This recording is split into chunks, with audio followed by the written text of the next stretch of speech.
Gotta get them ladies happy. Yeah. We're live.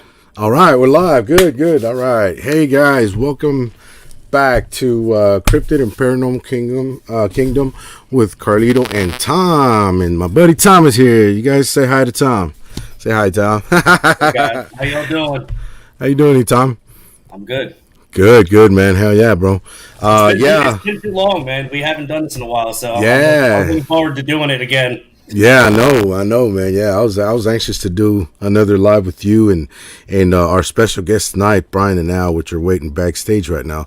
So everybody, thank you for being here. We've seen a couple of people on the live chat already, and thank you guys. Thank you for being patient. We were just doing a little bit of trial and error on the volume and all kinds of stuff for the live. Well, we're good now, and. All right. Well, Tommy, you want to present our guests?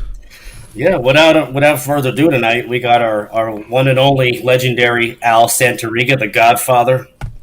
The Godfather. We got Sir Brian Bowden. Yes, sir. Both of these Sir guys Brian are from Bowden. New York, the New York State Sasquatch organization, the New York UFO network. So yeah, welcome. Welcome, everybody. Thank you. Welcome. Thank you for having us. Thank you for having me on today. Absolutely, Brian. Thank you, Al. Thank you both for being here, man. We think this is going to be an excellent show tonight. Everybody was looking forward to tonight's show with all of us, all four of us. And yeah, well, let's get started. Tonight's topics are witches and goblins. So I don't believe we had touched on this before, have we, Tom? No. No, not witches and goblins. We touched on mermaids and vampires. Everything but witches and goblins. So yeah. There you go. yeah. All right, guys. So who wants to start, man? It's a good combination. I mean, it's kind of like Yeah. two ends of the spectrum. You know, you're talking about it, elementals versus ones that are no knowledge about the elements. So it's kind of like a cool little together. Yeah. Well, There's for what I know, there's history in the United States with witches. It started in 1692 in Salem, Massachusetts, where all the burnings and burning of witches, and then there's the folklore from Europe as well, and then there's folklore from all over the world, like Afghanistan, Pakistan, that north, what was it, eastern, Far East or whatever, and then you got the ones in Mexico. There's a lot of folklore of witches in Mexico, so we'll talk about all that tonight, guys. Tom, you wanna start, bro? Yeah, I mean, Cool. we got the goblins, we got the witches. So you were saying 1692 out in Salem, Massachusetts. I believe it was a pastor by the name of not Cotton Mather. It was this. He was a priest pastor. He had a daughter. She was 9 years old. They started having some fits, some seizures and whatnot, and they started to see things. Well, this happened once, and once they got the attention of the community, they started using it against people to declare them of witchcraft, and they had a lot of people condemned. Their lives were condemned because of this. I just think that's funny how they were taking the opinions of these two young girls and using it against people. They were condemning people's lives for it as well. Yep. well, yeah. I mean, how much of that was political, though? You know, the Puritans and stuff, and people that just did strange stuff.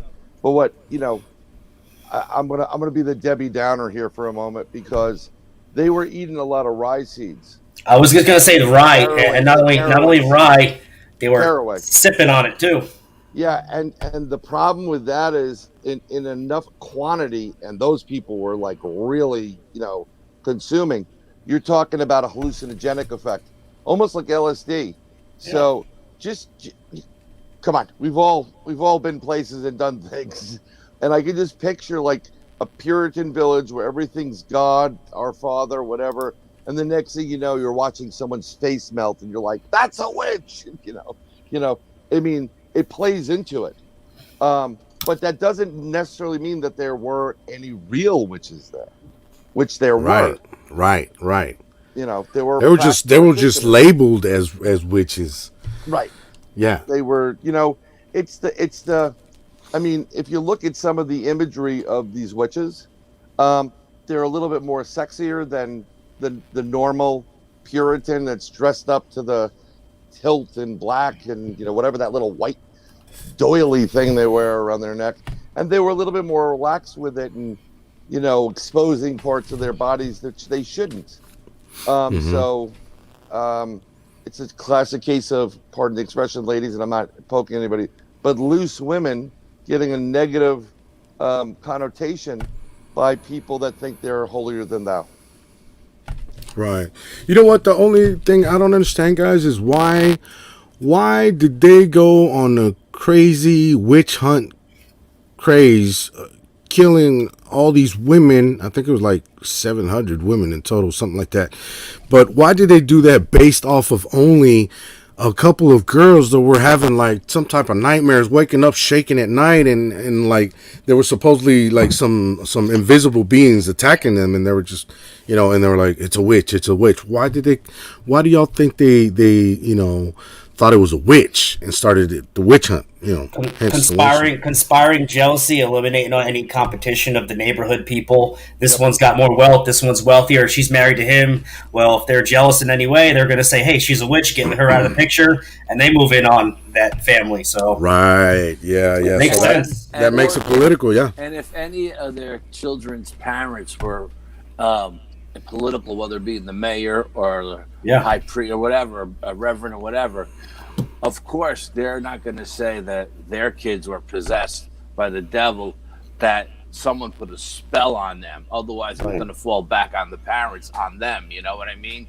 So they're going to put blame somewhere else. They don't want to be tried as witches themselves. So they point the finger at somebody else. If you live on the outskirts of town and you have a black cat in your yard, you're done, man. Well, that's it. It's interesting with black cat has a different connotation too, but because seeing where they came from England for the most part over there, maybe some Scottish individuals France, as well. There's some Scottish lore that when you actually built a home, one of the final things you did to protect your home was you took a cat and killed it and stuffed it in the wall, the front entrance of your home, and that was supposed to stop bad luck or bad spirits from coming in. But we forget the least talked about. It's a little bit risky, but how many of these, and I use the term Puritans, specifically men, may have been attracted or been having affairs with other women? And what a great way to get rid of a pregnant mistress, mistress yeah. by she's a witch. Yeah. And so I mean, I think there was genuine witches that were not really I don't think it was dark magic or black magic necessarily. I think it was just they were able to do things that were more in touch with plants and formulas and that type of stuff, so they could create some concoctions that would rock your world. And only God is the one that heals, so it's crazy. Yeah, you're right. Real quick, I wanted to touch up on the Reverend Samuel Paris was the Reverend that was kind of not overseeing, but he was the one that had the 9-year-old daughter Paris, and Elizabeth was 11, and they were doing some conjuring with their. I guess they had a in-home servant at the time. Her name was Tabuta, and they were kind of doing things with her as well. But that being said, the witch trials been going on. They were kind of condemning people for no reason because they, like I said, they were jealous of this person or that person, and on top of that, you were talking about the cats. I was reading something about with Witchcraft 3 and old folklore that once you sold your soul to the devil, he gave you a companion as a small animal. It was usually a black dog or a black cat. So that's kind of revelation of how the witch always has the black cat with her. But okay, what is it? Okay, Nana, that's in the chat. Yeah. She said that they started some serious stuff, and they did, these women, because if you knew, if you lived in that kind of society and you were an outcast and you were getting hammered or stoned or all this bad stuff was happening to you. You knew your time was limited, so why not? Like, screw them. If I'm going out, I'm going out in a blaze of glory. Mm-hmm. And I think a lot of these women that got accused of it were like, well, I'm taking a couple with me. It's very interesting how a lot of this relates to that really tight, ultra religious communities. Yeah. Why is it always with these communities? It's not like the ones that are like, live and let live type of thing. Like, oh, just go on your way. It's always the old, like, oh, Reverend Breyer, was in the woods and saw so-and-so change into a cat. What the hell was he doing in the woods in the middle of the night? Oh, that's right. Yeah. He's getting his knob polished. They would even condemn people who had like a bad crop that year. You know what I mean? If your neighbor had a great crop and your crop died, they would say, "Well, your crop died because you're cursed." You know what I mean? Right. Yeah. So either you have a curse on you or you're a witch. You know what I mean? So I mean, if you have bad luck, again, you're shit out of luck. You know what I mean?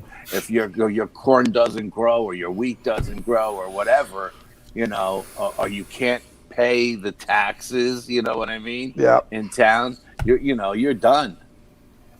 Yeah. Not only that, they had if there were young girls hanging out in the forest and they were kicking back in some old rye whiskey and they were having a little dance around a fire, they were considered witches. Yeah. Oh yeah. Yeah, or even if they caught them just late at night reading a book or something, they were labeled as witches automatically. It was crazy. It was crazy back then. Right, you're focusing a lot more on the females, and there were a lot more females, but there were a few males that got lumped into this. And maybe they were the ones that were, they went out and had a couple of drinks with the ladies, and they having a good time, and wasn't God, and that's heathen ways. So there were like a couple of warlocks there too. So yeah. There were men also that were burned along with the Salem's burnings. Yeah.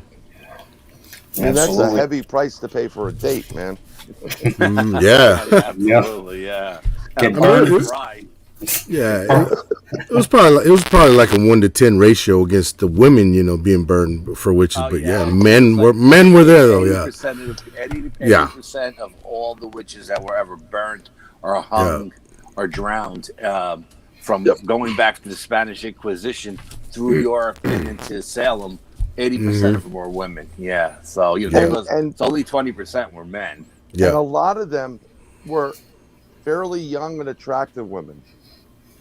Versus or very old and unattractive women, one or the other. I mean, like old and unattractive, know what I mean, but like an old hag, an old hag, or a loner, or someone that didn't want to be part of the society, whatever. But right. I think it's like I've seen some of the paintings depicted from certain time periods, and these a lot of these women are depicted like kind of like those Dracula brides with the breasts out to everywhere, which I have no problem with. But and then you see someone's wife, like, oh, don't look at it, Margaret, and she's got hairs coming out of the top. It's like, ooh, warts on her nose. Exactly. Typical witch. Heathen. Yeah. Yeah, imagine being antisocial back then, man. You would have been labeled a witch or a warlock. Someone in the chat said moldy bread. That was another thing too, like an inclination of being a witch. Yeah. Yep. Well, I was reading today. They was reading something that. That was Ruthie Castro. If you got up in the middle of the night to have a bowl of soup, everybody gets up for those midnight snacks. Midnight snack. Somebody sees you. Yeah. You're a witch. You're a witch. What are you doing up in 12 o'clock at night? Having a bowl what are you doing? What are you doing during a witching hour? Yeah, absolutely. Yeah. I mean, something as stupid as that. You know what I mean? Yeah. Crazy. And I mean, it's all that. Like I forgot who said it was moldy bread. That was. It was Ruthie Castro. Ruthie Castro. I want to give credit where credit is due. And I'd like to thank Tom and Carlito for having the most attractive group right now in chat. Yahoo. I appreciate it. I'm married, but I still appreciate it. Oh yeah, we have many beautiful ladies in our That's a plus. our chat. Wasn't there a like a test they did for witches? If you sunk in the water, you weren't, and if you floated, you were, or something like that. Wasn't that part of like how they tested people? Yeah. I was reading on something like that. Like if you floated, you were a witch, and if you sunk, you drowned and died, you weren't a witch. So so you'd be either way, screwed either way. Because you're gonna get burnt. They're gonna burn you at the friggin' stake at town square and torture your ass alive. Yeah, so they would or drown you, on long bends and dunk them under the water. Yeah, it's crazy. Yeah. I mean, I think this, Carly, correct me if I'm wrong. This came out when you posted that video. Yeah, my Spanish is limited to really bad curse words, and anything from Scarface. But, somebody that Al and I know, Miss Aida, who is from Afro-Cuban roots, and she is a master. She's basic. I don't know if she would be called a witch, but she's a hoodoo priest, and she's versed in it. And I said, look. I asked her. I have her book. Yes, a hoodoo practitioner. Let me tell you something. She's off the chart, amazing. But I said, "What's going on here? Is it something, or are they making something out of nothing?" And she's went. She goes, "It's just an old lady. It's a crazy old lady." I didn't hear I didn't know the translation, but that was her perspective as a witch. But I could tell you that, I mean, we were walking down this weird road, and if we saw some old lady there going, come here, come, whatever, I don't think I'm gonna go over to her, especially looking like that, like she's been especially with her fingers look like they're and elongated fingers that are like 9 inches long and all deformed looking and all moldy and whatnot. That's I just I mean, because I've seen what is it, Brujeria. Yeah, I think we're pronouncing it wrong. But those are the witches, basically, in any Latin American country, or whatever. Brujeria. Yeah, and some of these things, it's like flying humanoids, man. I mean, I don't think anybody was reported of flying back in Salem, but these people, you'll see them. They even talk about it, like they've got video of them. Like this person flying around, like Carlito's got that video. You have that video. Why don't you share with everybody and see what they have to say, Carlito? Yeah. Share Sure. that. Sure will. That's what I'm looking for now, guys. That's no problem. I mean, that's pretty. If we were in the woods and we saw a cave and we saw something come pop up, and then all of a sudden, the next thing they're flying in the air. I mean, I know personally that things don't fly like that. It's just what it is. But I mean, there's so many different variables to it, right? It's not Harry Potter, that's for sure. Yeah, for sure. Harry Potter. I mean, it's like, could it be someone who is a like a medicine man or whatever that has figured out, how to manipulate whatever, like some of the shamans that we know of, especially when it gets into some of the darker indigenous folklore. And I'm not mentioning the creatures that we're talking about, something walkers, and it ain't Star Wars. But we have interdimensional beings that have been here for millennia. That it could be. I mean, we don't know what the hell they can do. There's right now in Chicago, there's a whole city that's seeing all these flying humanoids that look like a bit like Mothman. Yeah, the Mothman. Yeah. So here we go. I got this one right here, guys, where it's a lady. The old lady one, yeah. Yeah. Let's see if it's got volume. There it goes. Dios mío.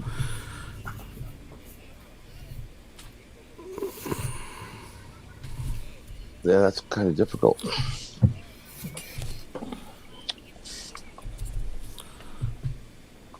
Did y'all see the hands? Let me play it again. Yeah, and if I can make this out right, I think the guy in the video is asking, like, are the other people there, the woman who's talking to, is like, how is that possible? Explain that to me, And I think he's talking about look at those hands, fingers. Yeah, he's like, how's that possible? Explain that to me, And he says it like a couple of times. Damn it. Yeah. Yeah, he says that in Spanish, like, how is this possible? How is this possible? How's that possible? Yeah. And he's like, explain this to me. How's that possible? Yeah. She does have like grotesquely long hands. But yes. I'm going to try to pause it when they show her hands. Oh, shoot. I love that. Reminds me of that old lady, that old nasty landlord lady from Kingpin. Yeah. She tells Woody Harrelson, "I hope you've been practicing your tongue exercise." Look at her hands. Look at her hands right there, dude. That right there. Look at that. Man. Yeah, that's crazy. That has to be a witch, man. And both of them are like that. Look, you see these right here too. They're long. You know, I just want to. I would want. What's she eating? Yeah, what the hell does she have in her mouth? She's got some paper, but she's got like all this mud all over her hands too. Like, what the hell? Well, she's sitting in mud. You know what I mean? She's not even on the dry part of the dirt. She's in the wet part. Right. I think they said that she was there. I think they said she had fell or something, but look at her hands, dude. That's crazy. I mean, you know, it could just be as you get older and the skin depletes from your skeletal ornament, you know, your fingers may look a lot longer than they are, but that looks really long. That looks off. It looks like it's just protruded too long than normal. Doesn't look right. No, doesn't look right. And it's like I was telling Carlito earlier. This is an old video. This has got to be at least 2 years old. He asked her, "How did you fall?" He just asked her, "How did you fall?" He said, "Cómo te que se cayó?" Yeah. How did you fall? Like, what the hell? Where'd you fall from?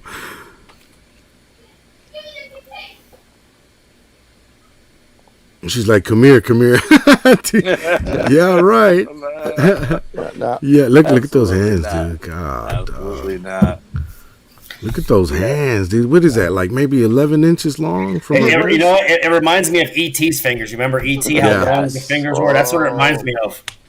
That is crazy. Oh, now. Yeah, that one. There you go. That's that one. That's an awesome one. Brulao over Mexico.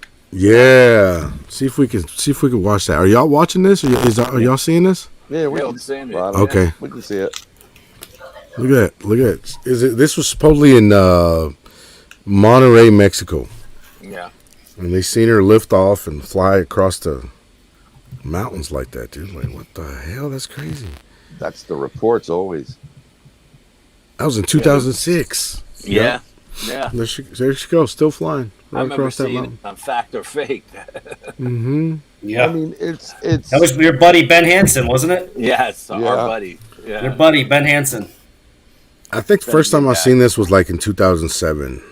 Back in 2007, yeah. I mean, there've been a bunch of videos of these. Yeah, but there's more than just one. Oh yeah. Yeah. So yeah. There's a lot of flying, humanoids. There's one I couldn't find it. There's one where there were two guys going in a cave, and they heard something, and they looked back towards the entrance of the cave. They were already in the cave. They looked back towards the entrance of the cave, and there was a witch that just kind of like climbed up the wall, and then just kind of climbed out of the cave itself. You know what I'm saying? Like, it was crazy. I don't know if y'all have ever seen that one. Is that the one where she's also flying like this too? I really don't remember, but I know she was. When they turned around, they saw something just like crawl up the wall and exit the cave hole. It was crazy. When you get shit to climb up the wall like that, like in like all those scary movies and what they put out, I think we're dealing with something totally different than a witch. It could be demonic when when you see the exorcist crawling backwards like a spider. Yeah. Mm-hmm. Well, what was that? There was that one movie, Tom, where I think it was Quentin Tarantino movie. Dusk Till Dawn. There you go. With the vampires. Yeah, but where that lady just climbed up the roof like that, you know what I mean? Kind of like real creepy looking. Yeah. She was evil, basically. Yeah, I mean, when things like that start happening, I think it's just the one thing I wouldn't go with the demonic is demons don't run away from you. Here's another one, guys. This one was in Russia. I don't know if everybody's seen this before. Yeah. Have y'all seen it? I'm pretty sure y'all seen it, right? I've seen a couple things from Russia, but I want to check it out again. They're like in this, golf cart, Kubota type vehicle. And it's like a dirt road. and they just happen to run up to this woman in a white dress, and she charges them, and they're like, "Oh my god! Oh my god!" That's never good. Yeah. Watch. And I think because I think it's in Spanish somewhere in South America. I think they start like praying or stuff like, "Oh no, Dios mío," something like that. Dios mío. It's usually the Spiritus de Santi. That's all you hear when they start praying real hardcore. Yeah. Yeah, I've seen a couple of them where like they a bunch of kids driving down a dirt road, like, and they come across a lady in white and stuff like that, and it turns and it runs towards them, and they freak out, Yeah. It's kind of like that. One out of Russia. I remember, like, I think it was South America. There's some strange stuff in Russia, man. Oh yeah, the Alma and all that, and the what was it the people that went missing at the 9. Dolokhov Pass. All those people that disappeared, and their tongues were chewed out, their eyes were ripped out. Yeah, that's a nasty looking one right there, Carlito. Yeah, I know. That though. I wanted to show y'all, but I know this is fake. I think it's from a movie. A lot of people said it's from a movie. Yeah, all right. I don't know which one it is, but it's awesome though. I mean, it looks real as hell. It's that one where that lady, she opens her mouth like real wide and kind of like eating that little girl or something. I don't know if you guys seen this before. That reminds me of Blade. I think Blade 2 when they have the hybrid vampires, their mouths open real wide and they. Yeah. You see that? It's crazy. Watch. Insane. Look at that. Damn, she's eating a little girl. Yeah, I mean that's definitely a movie scene for sure. Yeah. Ruthie said she's had dark witches come after her entire life. Scary shit, brujas. Really? Why? Yeah, Ruthie, why were they coming after you? Like, what are you doing, or where are you? Where's the boundary or something? What has your family done? Yeah, that's crazy right there. That's insane. Got to be like a family curse or something like that. Yeah. Because at that point you say, "Yo, it wasn't me. It's Uncle Ted. He's down that way." Yeah. It's supposed to be a movie. I want to see that movie. I want to see what that is. Does anybody have any questions for the panel at this moment? Anyone in the chat have any questions for the people in the panel? We can answer before we go to the next segment. Wow, man, that's crazy. Steak, guitars, rum. That's most of my answers right there. Margaritas. That's crazy, right? Tequila. Yep. Tostitos. Some Yankee candles. Barry Manilow music in my cabin. Barry Manilow. Barry Manilow. Let me bust out my tequila bottle and we can start talking about it. Dude, we're talking, yo. Yeah. Go become banditos by the end of the evening. Yeah. Badges? We don't need no stinking badges. I'm surprised Tommy don't have his margaritas right there next to him. No, I'm good. It's maybe tomorrow night. I'm actually out of margarita mix. I got to go buy some more at Sam's Club because I buy it by the case. There's 6 bottles in a case. And I buy 6 bottles, 6-liter bottles, and it's dirt cheap. And then I mix my own tequila. They're already mixed with alcohol, but I like to make them a little stronger. Yep. And plus, you want to use good stuff too. You got to use the good stuff. Crap. Yeah. Yeah, it's garbage. garbage. Drink enough of that, you'll be seeing witches. Yeah, I'll have witches chasing me left and right if I drink enough of those. Hey, Voltron's in the house, guys. What's up, Voltron? Hey, I am Voltron. I was trying to read something. So the Crucible was kind of directed. That book was kind of written towards the Salem witch trials. Yeah. Does anyone remember that book, The Crucible? Yeah. I remember seeing little bits and pieces of the. They made a movie about it. I think Winona Ryder was in it. Yes. Which is interesting because as we get into some strange stuff, she's in that strange. What the hell, Stranger Things stuff? Stranger Things. She was in Sleepy Hollow, I think. No, that was Christina Ricci. That was Christina Ricci. Wow. Yeah, Ricci from Addams Family. We got kicked out of that cemetery. Yeah, we got kicked out of that cemetery. Yeah, that was not good. We're not allowed back then. Yeah. Do you guys remember the show Sleepy Hollow? Because that was a really weird series, and they had there's a lot of appearances of that creature demon Moloch chasing that girl into like another realm, and he'd always trap her under that. It was weird because he trapped her under a tree, but she was in like an underground fortress, and it was related to being underneath a tree. So the tree had some kind of I guess the tree was considered a portal on that show. Yes. A little bit of disclosure there. That's kind of disclosure. I didn't watch it much. One of my friends' brothers from my lodge watched it, and in the episode they were talking about Freemasons and the connection to, this crazy stuff. Whatever. But that was later in the series when they moved it to Washington D.C. and they were into all the that's right, yeah, all that stuff. But in the beginning, it was really more focused on Sleepy Hollow. I remember with the D.C. They branched off into the National Masons and stuff. Yeah, it was kind of like National Treasure, little esque to it, archives and stuff like that. Yeah. Hey, what was that movie where there was a young girl walking down the stars backwards on all four hands? Exorcist. That was Exorcist, right? Yeah. Was that The Ring too, or no? Yeah, maybe been The Ring too. Conjuring, maybe Conjuring. Probably Conjuring. The Ring. The girl came out of the well, right? And The Ring. Creepy and like that spider kind of walk and stuff. Remember, freaked my daughter out when she seen it. She wanted to watch. I said, "Okay." Then she freaked out. She couldn't sleep for a month. Those are based on. The Conjuring is based on the Conjuring house, but a lot of that creepiness is based on a lot of Japanese. Yes, Japanese folklore. They say folklore, but it's if you've ever been to that. Death Forest over there. The Death Forest where they commit suicide, yeah? Suicide Forest, yeah. That's an insane place. I was talking to a friend of mine. He's the guy, he's Evan Stone. He's on Expedition Unknown. He's their photographer, one of the directors of photography. And I asked him a couple of questions about that. And he goes, that is a creepy place, bro. You just there's something about it. As soon as you walk in, you just get that. You just don't want to be there. Well, wasn't Evan the one who got taken in that ring in Romania? Habutsko Forest. He was sitting there, and he got literally lifted off the ground, probably 10 feet in the air, and thrown backwards. Now, when you talked to him, did he confirm that really happened, or was he said that really happened. That kind of like was one of the turning points, like where. He's pretty laid back. He wasn't believing everything, and then it just like, dude, something's going on there.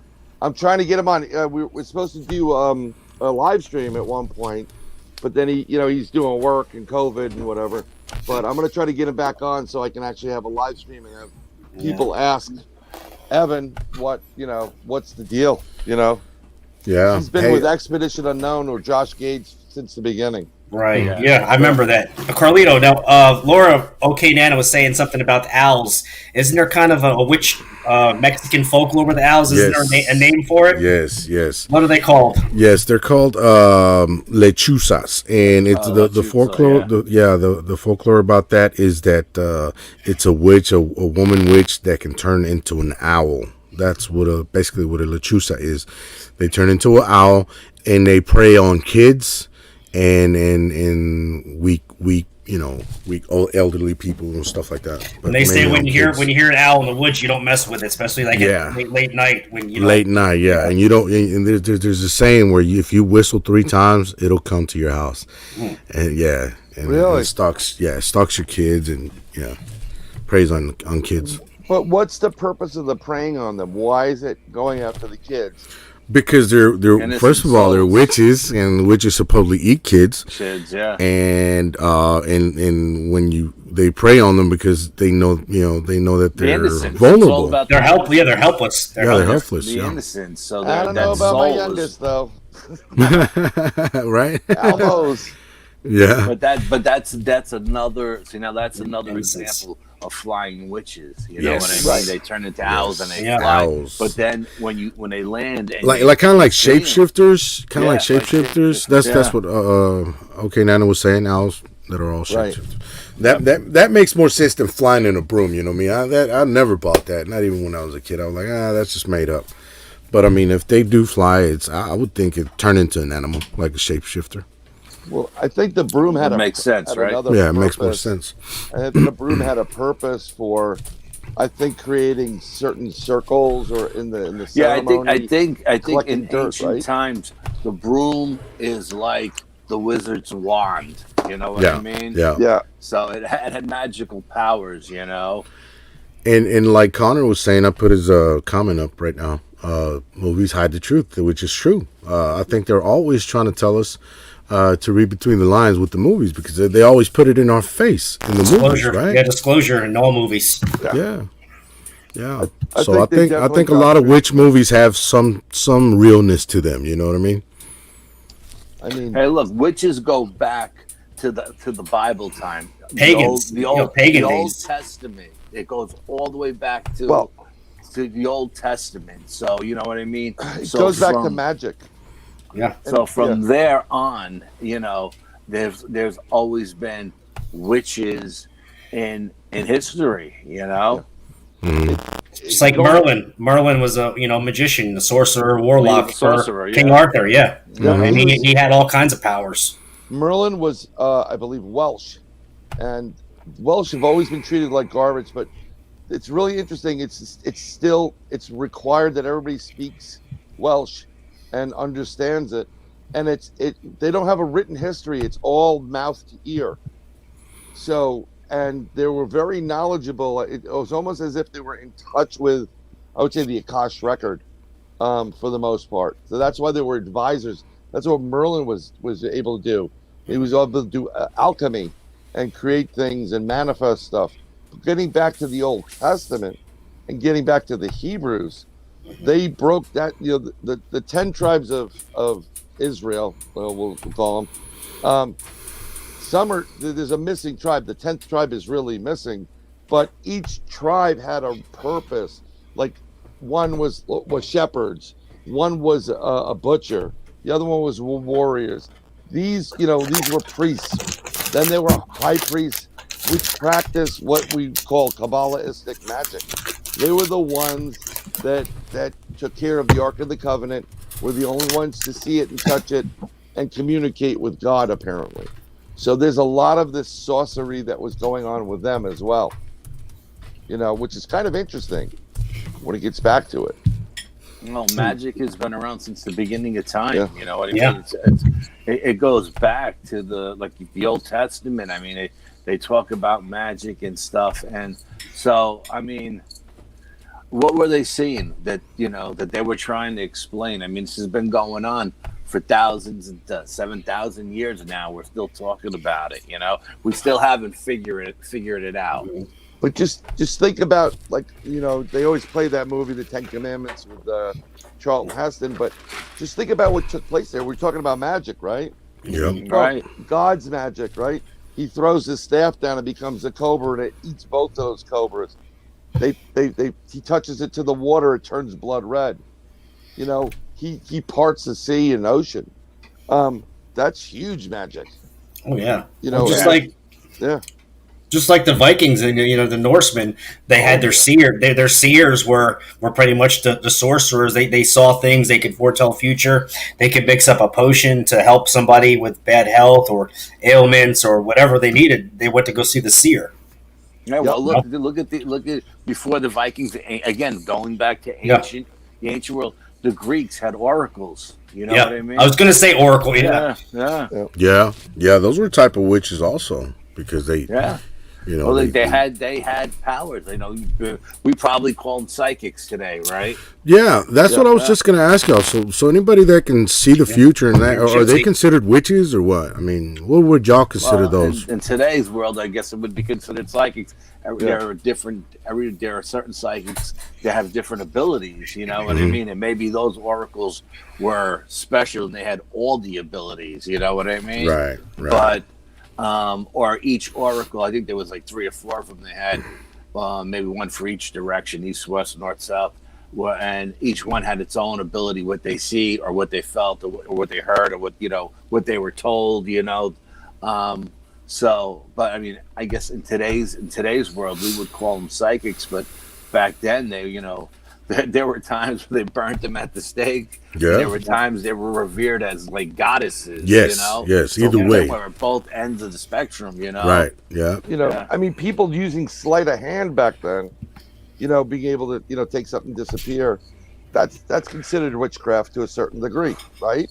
Mm. So I mean, imagine if you were the seer, and you foretold a positive outcome, and the head of your clan gets his ass kicked. Well, guess what? This is what we're having for dinner tonight, folks. See her. But it's like it's really interesting. I'm going to go back to Miss Aida. She is so versed in different plants and lives and everything around there because she utilizes it for she does white and black magic. It's just what it is. But she's so versed at this stuff that I wouldn't put it past them of creating a concoction to calm somebody, or what about paralyze them for a moment? They just know what the stuff does, like poisons and stuff. Yeah, you watched that show. What was it? You? The wife in the last series of You. I guess her name was Quinn. Well, she wanted up paralyzing the guy Joe with putting wolfsbane in his food. Nice. And she was able to paralyze him, and he was just like laying there like dead still, and he couldn't move. Luckily, he was onto her, and he knew what she was going to do, so he kind of countered it with something else. And it's a whole other show, but it was really interesting. Yeah, but you know what? This goes back to midwives, right? Yeah, who had to use natural herbs for pain and stuff like that, and healing and stuff like that. Yeah, New World, Old World. I mean, all of our medicines come from herbs, right? Holistic medicines, yes. Right. So, and then you have these women. Again, all the midwives were women, right? There were no men that were midwives who were mixing these potions, concoctions, or whatever you want to call them. Whether they're using them to heal, what's to say they can't make something up to kill somebody if they wanted. I'm sure they know how much of what root you need to do. You know what I mean? So you're dealing with roots, and you're dealing with herbs, and you're dealing with all these medicines, and then those people, they go from being healers and delivering babies into the world to becoming, as religion goes bigger and bigger and bigger, the religion to becoming witches, and now all of a sudden they're practicing black magic instead of white magic, and but that again, these women were revered for thousands of years because of the knowledge that they had, and then one day someone puts a label on them, and now they're burning them at the stake. Organized religion bureaucracy of the early days kind of set that afire. Yeah. Like Ruthie Castro just said that her great grandmother was a healer, and so was she. Mm-hmm. If you go back, let's go back to the Puritans or whatever. You're not be able to heal. That heals. Now it's God for the Puritans, for the Native Americans. It's the Great Spirit. You're not allowed to do what the Great Spirit does. Yeah, but that's what they had medicine men for. Right. Witch doctors. To heal people who were injured in battle or hunting or stuff like that. Right. These medicine men or witch doctors or whatever you want to call them, were the ones who would get the knowledge from the Creator. You know what I mean? Do you guys remember that movie Thunderheart with Val Kilmer? I love that movie. Man, dude, and he was he was like a Native American. He turned out he was a Native American when he was first a cop or whatever. And then that old man, that witch doctor, he helped him find his true self, true native self or whatever. Yeah, that was awesome. And that being said, I seen Okay Nana said she was Cherokee, from the Cherokee tribe, and Ruthie said she's from the Apache Aztec tribe. So we got some Native Americans in the house, guys. And I'm pretty sure that just like in the rest, like in the Mexican lore of witches, that there, because I have heard that there's good witches and there's bad witches, which the bad witch is the one that takes the cake, you know what I mean? But there are good witches also, that they do good. They don't cast bad spells, and like the black magic bad witches or whatever. And I think that's in pretty much in every spectrum around the world. But them being native, I'm pretty sure, and that's why I'm putting up all their comments, because they know a lot about this topic. And I'm pretty sure they know, and they've seen people do witchcraft, or whether it be good or bad, within their tribes. So I just thought I'd bring that up. Hey, listen, my aunt was a white witch, and I gotta tell you, she took the evil eye off of me at least 3 times in my lifetime. You know what I mean? So, and come on, admit there was more. Come on. No, there was only 3. But I mean, when you see these people do these ceremonies in front of you with like eggs and stuff like that, and water and oil, and then you can't believe it. Like, I mean, my mind, I couldn't wrap my mind around what my aunt was doing. But then after it was all said and done, it was like a weight was lifted from my shoulders. You know what I mean? I walked out of her house. I felt like I was 50 pounds lighter. And all of a sudden, my luck starts changing. Everything's coming up roses instead of the other way around. Wow. And I was like, wow, you know what? Then you start thinking, all right, who put this damn spell on me? Who's the one who put that spell on me? And but I mean, they've been practicing white magic and dark magic since the beginning of time. It works. It truly works. It's all about your intent. And if you know what you're doing and you have the right books, the ancient knowledge, you can do this stuff. You can, but you have to engulf yourself in it in both directions, whether it's healing or the dark side. But with the dark side, every time you do something dark, there's consequences. So yeah, exactly. That's like you were saying with the eggs and stuff. I remember Abe Sias was talking to you when you first had him on, Carl. When he was younger, he was very sick, and he had one of those witch doctors from Mexico. He lived with her for 6 years, I think, or whatever. And she was like, she healed him with the eggs and whatnot. Right. That was pretty wild. With the white witchcraft, the good one. Yeah, they're called curanderas, is what they're called, or basically cures, like they cure you. That's what they're called. But they're white witches, yeah. I mean, that's pretty impressive stuff, but you also get people like, I think there definitely were witches that were practicing these things, be it white, dark, or both. But I think also you got those people that, like, it's kind of like today when someone wants to look really cool and stuff, they'll wear black or they'll do whatever. And I think they got lucky, or if they got enough people to, it's not only intent, I think it's if they got enough people to believe, then they can do whatever they wanted.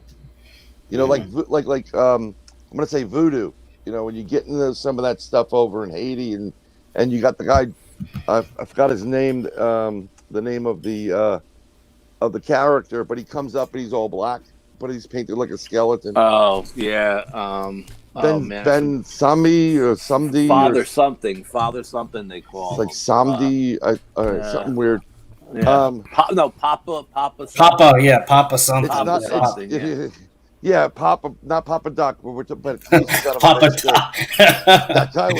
That's a guy that took advantage of everybody and massacred a lot of people. But they knew enough about certain blowfish poisons that would just make people go literally so their pulse is so soft and their blood, they're pretty much pronounced dead. They're dead. That was from the Serpent and the Rainbow movie. You remember that with the Haitian black magic stuff? They were thought they were zombies, but they were really like entranced from that poison toxin that you're talking about from the blowfish. And prior to that movie, it was called Live and Let Die, James Bond.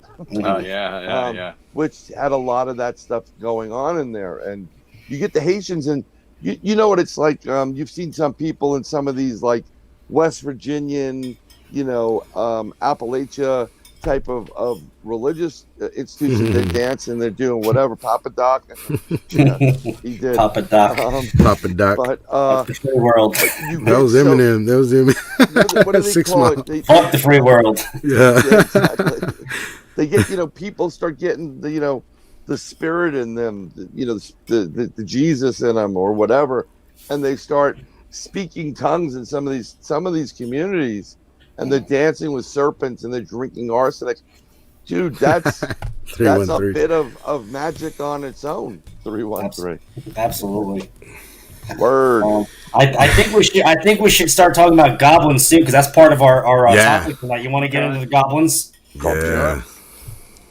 I know some goblins. Yeah, Brian, you're from the Goblin Universe. Yeah, Goblin Universe. There you go. Thank you for the plug. Yeah, that's right. Catch me. Yes. Inside the Goblin Universe. Inside the Goblin Universe. Yes. You know, that's YouTube, right, Brian? We're on YouTube, but we also do Podbean. So now we're live streaming. If I ever can get him to commit to a show, he's got a lot going on. And he's got a lot of kids. Roman Catholic. Oh, okay. So I only have 2. Thank you. I have the second girl, but you know, the Goblin Universe and goblins themselves are in that ether, that space, the unknown. It's that rabbit hole, and they're elementals, so they basically can appear and disappear. You know, you have different types of goblins. You have the brown goblin, the red goblin. There's house goblins, and sometimes they're known as banshee. Banshee, yes, I've heard of that. Or Jinn too. Jinn can be described as goblins as well. Yeah, I would say the Jinn will do whatever they have to do to just get you trick to go away. Yeah, trick because they want the Earth again. They ruled the Earth at one point. Hey, let me ask you guys something. Do y'all think Pukwudgie, little guys, they might be considered goblins or no? Yeah. Because they're only like 2 feet high or tall. Yeah, whatever. well, according to part of the some research I found, the goblins are only like 3 to 3.5 feet tall. Yeah, between they're little guys. 45 pounds. So yeah, a Pukwudgie would fit right in that, area there. You know. Yeah. Because I saw that just the other day. I was like, what? 2 to 3 feet? Wow, that's very you pretty much a goblin. Who mentioned Harry Potter? That was earlier. I said Harry Potter. Well, out of the cave. Because if you go to Gringotts, the bank, and you see those troll-esque type of, they're in that kind of goblinish zone. Dobie the house elf was really more of a goblin. Is a brownie, and they really you know there's these wee people, these elementals are revered around the world by many. In Ireland, you'll see these patches of grass that almost grow in a ring, and they don't mess with it. Yeah. Don't mess with it whatsoever. Well, that's the fairy rings, Hey guys, I got because I don't know too much about goblins, honestly, but I can put 2 and 2 together. You know what I'm saying? But yeah, I mean, do y'all remember that movie with Val Kilmer and that little dude? What was that movie called, man? I know what you're talking about. Was he? He had like powers. He had a wand and all that. Y'all remember Tom? The Wizard. The Wizard? No. Was it the Wizard with? Any movie that has a midget. It was a midget, and he had a he had a wand. He had a wand, like he could do, like he could turn things into animals. Oh Jesus! And I think it was, and I know he used to scream Kaya for some reason. Mm-hmm. I know exactly who it is. I don't remember that. Does anybody in the chat? It was called Willow. Thank you, Willow. There you go. The little guy with the dwarf. Yes. Hair. Thank you. Yeah. Thank you. And he had a little dwarf family too. That was like it was like Baby Yoda. Yeah, he had baby, he had his wife, everything. Everybody was like 2 feet tall. They were cute though. They were cute. Yeah, they were cute. They were like the good guys. They were good warlocks and good goblins, right? Well, I mean, according to the research I did, goblins first appeared in folklore in 1141 in France. That's where they first started. I forgot the name of the town. I didn't write the name of the town down. But in 1141, that's when goblins first started writing about them in France, and they were actually afraid of them. They were like demonic, and they were dangerous, and they were evil. They had evil intent. So so the French people, I mean. They were pronounced Gobelin instead of Goblin. They were pronounced Gobelin in Old French around 1195. So yeah. Okay. They were not. They've never been a nice elemental. There's nothing about the elementals that are sweet, kind, or nice. Well, they're like tricksters mainly, aren't they? I mean, no, they serve a purpose. So because I've heard they do like tricks and stuff like that, spells on the little. Well, they're mad at us because we're all bigger than them, so they're already got that little complex already because they hate everyone that's bigger than them. Right. Have y'all ever seen that video where, and this is modern video too? There's a guy in the jungle somewhere in South America or something, and they're riding their I don't know if they're riding motocross or dirt bikes. Yeah. Little thing. Yeah, little hobbit dude comes out running. He looks at him and he just takes off, and they go chasing after him. He breaks a right, and then they can't see him anymore. He's gone. He dove into the tall grass or something. That was on Fact or Fake a couple years back with Ben Hansen. I remember watching that segment. Okay. Yeah. There's another video that you should look at, which is very interesting. This little girl learned about fairies, and so she created something called the fairy door. So a fairy door is like no bigger than a pack of cigarettes. And what you do is you make it out of wood. You can cut it out of cardboard. You can paint it on, and you paint it on a spot in the wall. And what you're doing is you're allowing the fairy to come in and out of your room. And at one point, there was something resting near the door, and it was caught on video. It moved as if it looked. It was so instantaneous. They slowed it down. They still couldn't really catch it, but something came from the wall out and then disappeared. How about that, fairy doors? Oof. They do that to me, also in, where is it? If you're doing Iceland that, you're and creating a Greenland. portal. You know what I mean? So you don't know what's coming through there. You know what I mean? Well, I mean, come on, it's this big. Like, that reminds me. Can shrink down to that big. That reminds me of Cat's Eye. You guys remember the movie Cat's Eye with that little goblin creature that was standing on top of little Drew Barrymore when she was 5 years old, breathing her. Stealing her breath, and then the cat killed it and spun it on a record and chopped it up in the fan towards the end of the movie. Yes, I just passed the house they filmed it in. They filmed Really? it in my neighborhood. The whole movie was filmed in my neighborhood. Nice. Yeah, and it's kind of cool because when you see it, it's called the Gibson Estate. Beautiful freaking place, and you'll know as soon as you look at the front entrance, you'll be like, "That's it, Cat's Eye." They filmed the whole freaking thing here. Do you have video, Carlito, of that? Voltron's asking. No, that's what I was saying. I was just telling him I'll send him the video. No, I don't have video on that one. Yeah, we only had which videos tonight. Which videos? Which I sent earlier before. If you Google Goblin, there's a couple things that pop up videos of little goblin things in the woods. If you can, I can do that. I can pull it up and share it to the screen. That would be pretty cool. I can do that. It comes up right under your search, like 2 down from it. Yep. It's a little creature in the woods. No, and the funny thing about the research I did today about the goblins is it says that the goblins are really only afraid of 2 things: horses and dogs. But it doesn't say why. You know what I mean? Really? Somewhere in the history, that French history, it was lost. But I couldn't find the reason why that they were afraid. They said they're easy to kill, but they're so fast they're hard to hit. You know what I mean? But maybe the dogs can sniff them out or see them. You know what I mean? Yeah. Infrared or whatever. The horses just trample them. I'll tell you what I'm going to send you guys. I'm looking for it right now. I showed it to Al. I went up to one of the areas. It was a stone chamber. I took my family. It was like, COVID. We wanted to get out of the house. I know he's pulling out. Yeah, I stopped and I took a picture of my youngest. She likes, she does the poses and stuff. And I couldn't believe what I caught on her hand. And what I want you to do, Carlito, is I'm gonna show you my youngest. I'm gonna send it to you right now. I want you to zoom into my hand. Sure. To her finger. So you're going to. Are you going to send it to the group on Messenger? Yeah, I'm going to send it to the group and then you solo, but whatever is easier. Yeah. So if you, I don't want to mess around too much with. You're going to see her now. This I thought maybe it was like a lens flare. She's blocking it, and I had a filter on there. There's no way it's a lens flare.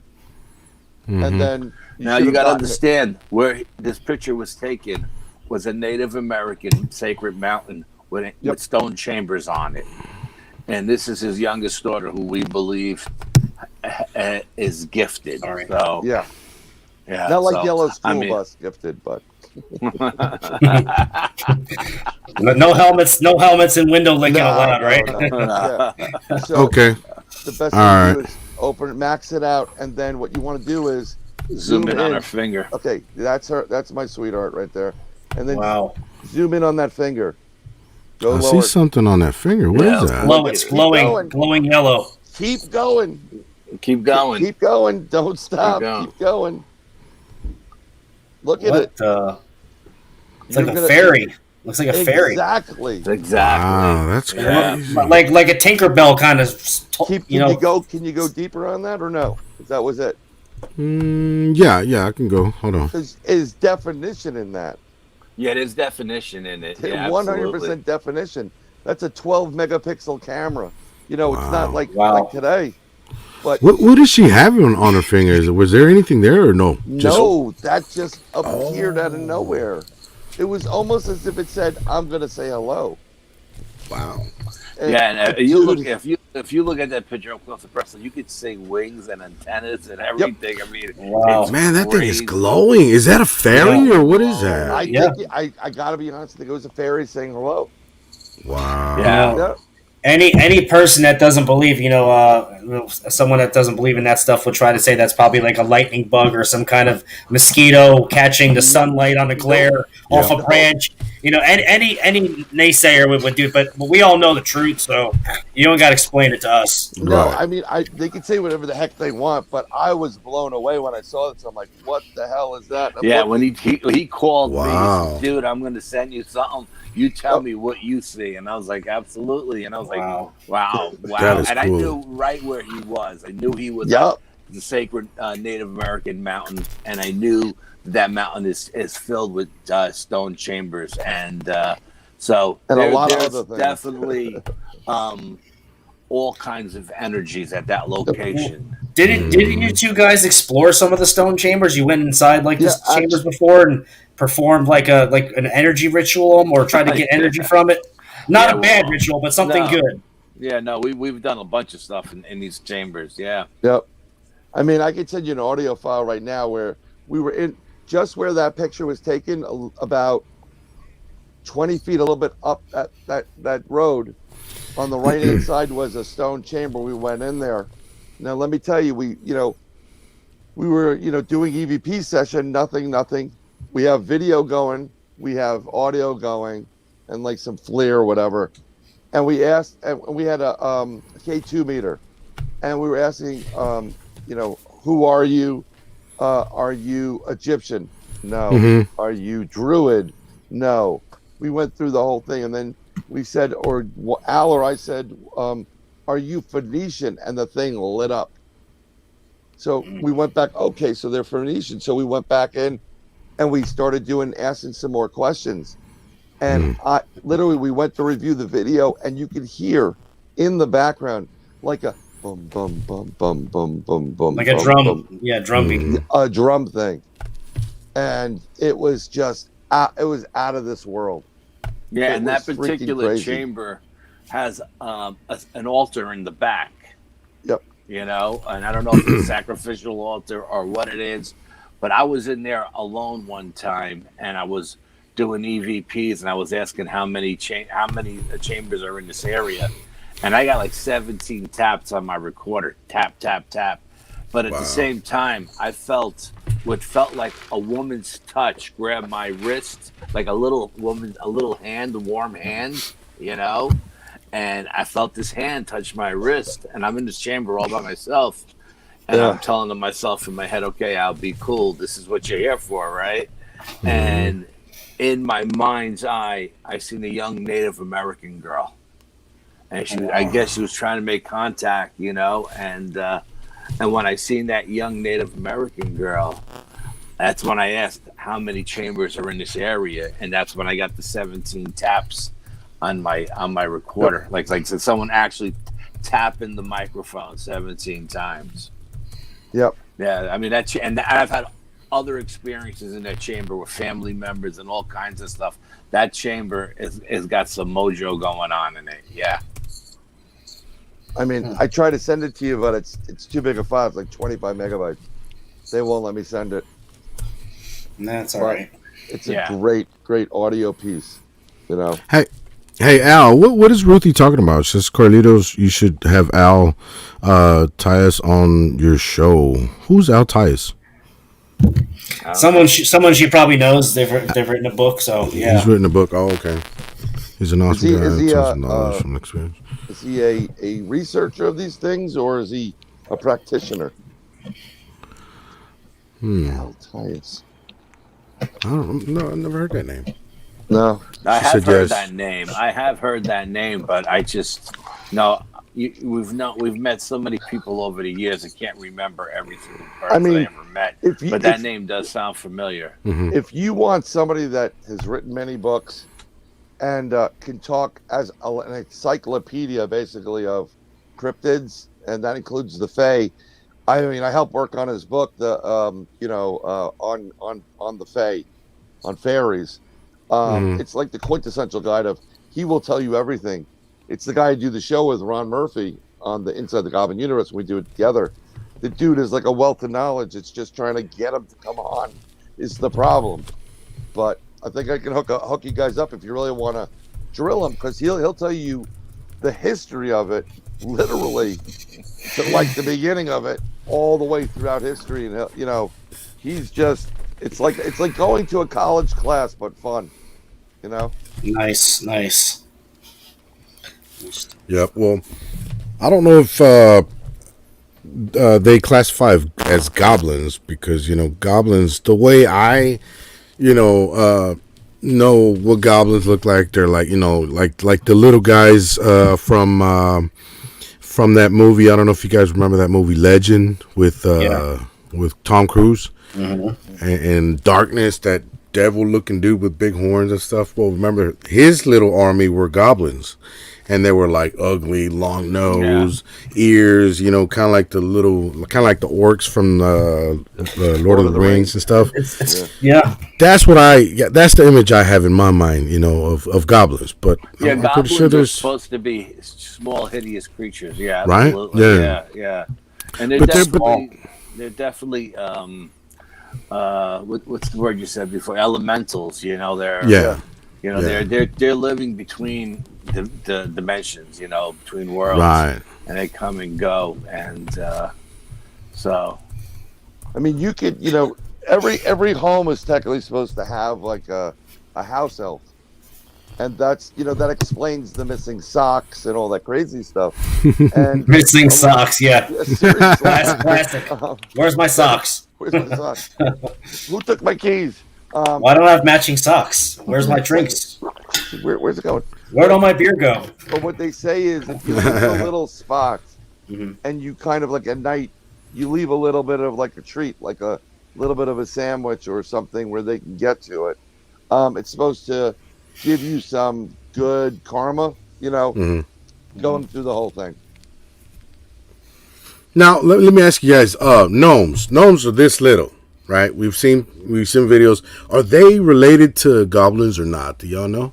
I would say they're in the elemental family. I would say. Yeah, they're in the elemental, but gnomes are much bigger than that, Carlito. The ones we've seen were, I would say, 2.5 feet. Yeah. Yeah, 2.5 feet, 3 feet tall. Really? Yeah. Okay. And they don't they're work not for the wee Travelocity. people. Yeah. Okay, because, well, I mean, I don't know. Maybe it's my ignorance, and by ignorance I mean I don't know. That I've always seen them like gnomes, like this little, like maybe 5 to 6 inches. Garden gnomes. You're thinking of garden gnomes, like in like in Mexican lore, they're called duendes. You've heard of that, Tom?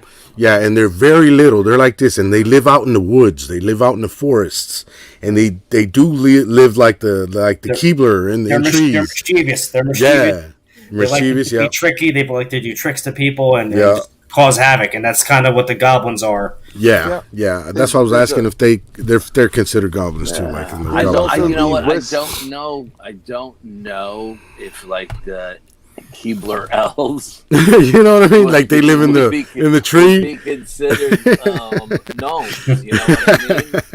Right. No, there would be elves.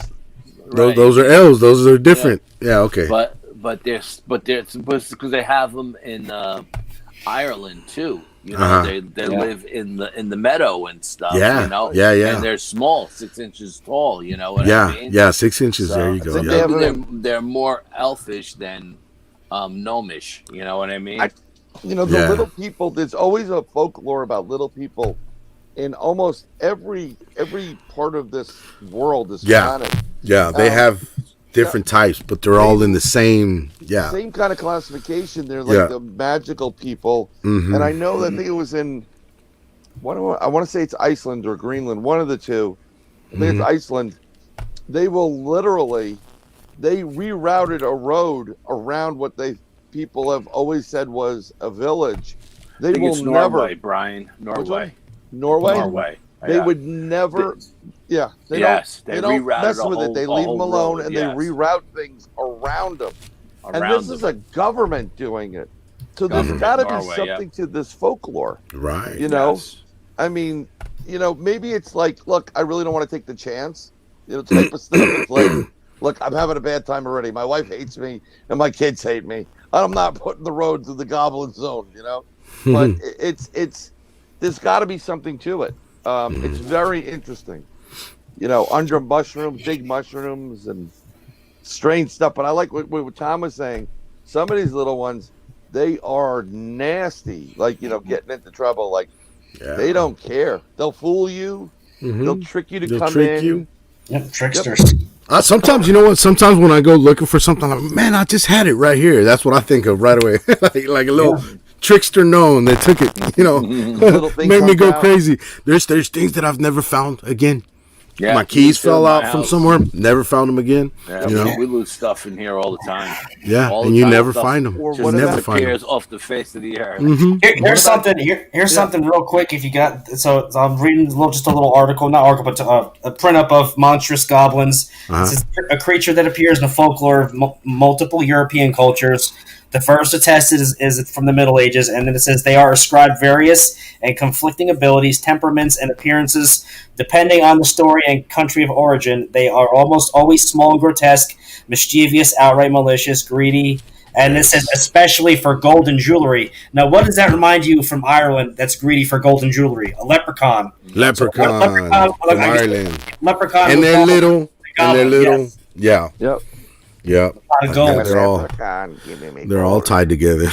Yeah, I just thought that was cool. I read the same thing about the goblins, about the gold and the silver and their greed too. Yeah. So, I mean, there it must be something.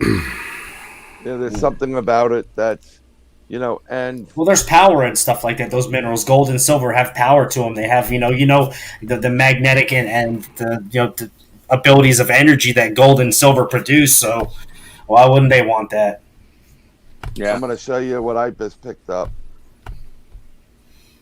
Oh wow! It is a pound cube of copper. This is more powerful in cleaning and disinfecting than silver. I got a bunch of copper I can melt down and make a cube out if I need to. Make a cube out of it, and I'm telling you, just leave it. It's like a touchstone. You touch it, you pick it up, and you sterilize your hands. Well, it's just like that copper bracelet that's supposed to give you, and the copper bands wrapped in copper, like the knee brace, the elbow brace, all that stuff is lined with copper now, and it's supposed to for healing of the body. Right, because it's your electromagnetic energy in your body. Yeah. Yep. And it's an antimicrobial. So it's I didn't believe it. I thought it was like all hooey stuff. And then I started getting really bad headaches, so I started using rare earth magnets. And anytime I get a migraine or whatever, put it in the back of my neck and on top of my head.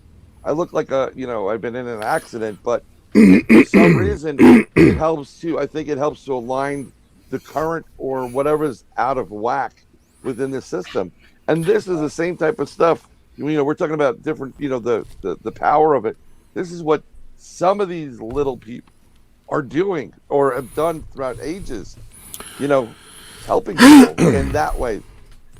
Hey, Tom, what were you asking me to look for on the deal? I got it on there now. On Google? just a little. There's a couple videos with goblins, like a 9-minute segment of goblins throughout some videos, like some in the forest and whatnot. Just little outtakes. But it's funny how you were talking about the copper, Brian, because I mean, the vibration and frequency that stuff puts out would help mend your body, bring your realign your whole inner self healing. Wouldn't that do that? Yeah, it really would. But I was reading up about it a lot recently, and people have been using it. But you got to be very careful. You can't always just touch it because it's so. There's a lot of energy that comes from this thing. It's really weird, but people have kind of overdosed on it to a certain degree. You gotta have to take things in a different perspective. Something I use all the time. You could use it for anything. Actually, when your kids were born, this was put in their eyes to clean it out. This is a brand. It's called Sovereign Silver. Okay. Is that better than colloidal silver? This is colloidal silver. Okay, so that's okay. It's one of the best ones out there. I've drops in your water. Yeah. Yeah. You can put it. You can drink it. If you get a cut, you put a little bit. It looks like water. You shake it up. You put a little bit in your cut. Your cut will heal faster. You can put it in a nebulizer and a droppers full and inhale it. And let me tell you something, it cleans out your lungs. And in this day and age, you're worried about stuff getting in there. This is something that's been used by witches, by goblins, by all certain bio nano weapons spread against us to try. That's all I'm going to say. But what else? What else were you talking about in the past about helping your third eye open? Just to let people know, is there a chemical you can add to your water to get your third eye to open? So what is that again? So you told me. I just want you to tell everyone. I'll tell everyone. The problem in this country is we have fluoride in the tap water, most of it, and even in the Dasani, the drinking water, and that calcifies your pineal gland, your third eye, where it's all coming from. So what you want to do to open that up, you can't normally get it, but you want to have a lot of iodine in your diet. And the Japanese have iodine. They use iodine all the time. But it's kind of made it's semi-illegal here. You can't get the real good stuff, but there are a couple of brands out there that are pretty good. And if you start adding iodine to your diet and you start using it, you'll notice that you start, it's weird, but you start connecting, you start like getting in tune with things that you weren't in tune with before because you're decalcifying it.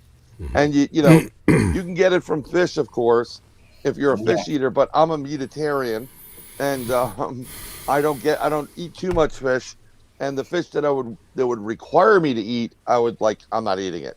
So I buy some a dropper full of it. There's Mary Ruth. It's a brand that's reputable. Amazon. Amazon. I mean, no offense, folks. I'm going to say it's on Amazon, but if you can go to your local store and support somebody who's trying to keep their business open, please go there. I mean, you're not going to pay that much more, and you're going to make someone's day so much better. So where can one get a cube of copper, Brian?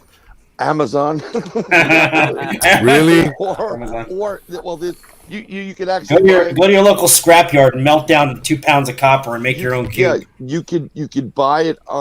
There are a couple of precious metal suppliers out there you can buy it from, or you can send a private message to Tom Ricardo, and Tom will actually start smelting his own pure North Carolina copper cubes. Absolutely. Yeah. You know what? You don't have to get a full pound of it, but if you quartered that, right? You get a quarter of a pound in the shape of either a ball or die. I would keep it in my pocket along with all the other gemstones that I carry. I carry a box in my pocket all the time. Well, if you order one from me now, I'll even throw in an Al Santoriga action figure. Yes. There you go. Oh, there you go. I had to get that in. I had to. I'll have the kung fu grip too. I'll have the kung fu grip. Hey guys, well I got the top 10 goblin sightings video ready. Yeah, let's do it. Okay, and I think a couple of them are like the ones that I've mentioned earlier that I think one of them Mexico or South America somewhere where them little guys just run out. I'm gonna enlarge my screen. Enlarge your screens, everybody, so you can see it better. Okay. Oh, I saw this one. This was great. Oh, you see that one? That's creepy. Yeah, that was the baby's like bugging out. That one looked like it's got long ears like a goblin. That does not look like CGI either. Yeah. That's cool. That almost looks like the Fort Pierce Blue backyard shot. Right. Yeah. Because it's fast. Wow. Well, there's another one where there's some kids playing soccer. So fast, yeah. Yeah.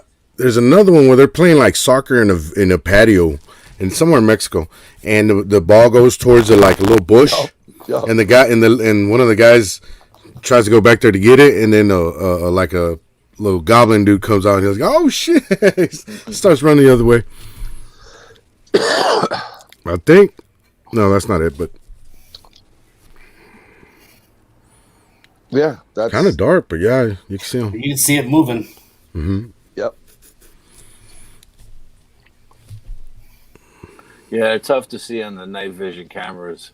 Yeah, because of the pixelation, but the stuff that's shot inside is pretty cool. I mean, I personally want to see one on FLIR. Cool. I want to see one in person. Damn it! Nah. So I could just say I seen it in person, and I know they exist. It's just really hard to see them.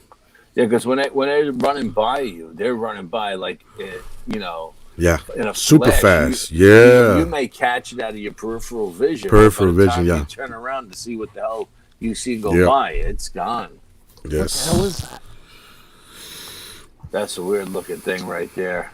Yeah, I don't know what the hell that is. Doesn't look nice either. That looks like it may be a flare right there, Brian. Yeah. Okay, there it goes. Here we go. Damn, that was fast. Couldn't see it. No, I didn't see that. They usually slow those things down. Yeah, it's a NVTV usually slows them down. This premium, however uploaded this. This could be the video you're talking about. No, it's a different one. But... Oh, you saw that? I saw that. Yeah, I saw that. Flying, like a fairy. Yeah, that's a caught still. I think that's the one in the kid's room. That's at the school. That's at a school, yeah. You could actually see this one a little clearer. Holy crap! You see that? You saw the kid. It says kids run backwards. You saw that, so they're definitely scared. They're scared shitless. Whatever. They got out of there in a heartbeat. Kids don't mess around. You know what I mean? I hope they show the one I'm telling y'all. What the? Look like they caught him. Oh, that looks like a little action figure doll, kind of. Yeah. I don't know if it looks like Stretch Armstrong. Remember that? I think that's the one I'm talking about. Soccer Goblin. No, that's not it. But you see that thing walking right there? You can see it. Yeah, it's dark. Dark as hell. It's kind of wide too, like a know. Mm-hmm. I mean, Surveillance Goblin. Hey, have y'all seen that newest one going around the internet right now, where somebody supposedly has a real goblin in captivity? No. And the thing is like hairy, kind of like. Carlito, that's not a goblin. That's President Bush. Biden. He's got hairy legs. Got hairy legs and corn bobs. Come up and touch him. Whoa. Oh, that thing flew right over. Nice.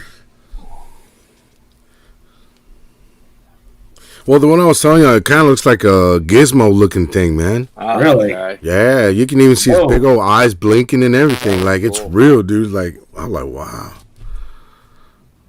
Probably in China or something like that. Now we're up to number 11. I don't know where the goblin comes from. Must be Common Core, man. They're running out of a pipe. That looks like a sewer pipe. Yeah. a big drainage pipe or something. Whoa. Yeah. Okay. That's not bad. Some of it was kind of questionable, but some things was pretty clear. Oh, I think I've seen this guy before. Where the hell is that goblin, dude? No, that's a goblin shark. Goblin shark, dude. 5 goblins caught on camera. You passed one of them where it said five goblins caught on camera. Is it 5? Yeah, Right there. right there. That's probably This one might be good. Yep. Yeah, but I'm gonna share it to the group, Tom, where y'all can see it. That one I'm talking about. Yeah, go ahead and do that. But they say the orc, it even says like orcs. Was doing some reading. Like orcs have some relation to goblins because of the way they were created. See, that's what a goblin looks like. Yeah, that's goblin. Yeah. That's a witch. That's a witch from Witches. That right there. That's Dobie's the goblin. I mean, there. If you Yoda could be. I don't know about Precious. Yeah. Gollum. Yeah. There you go. They might show the one I was telling y'all about. Goblin filmed inside a tree. See, there you go, Keebler. Keebler goblin. Keebler elf.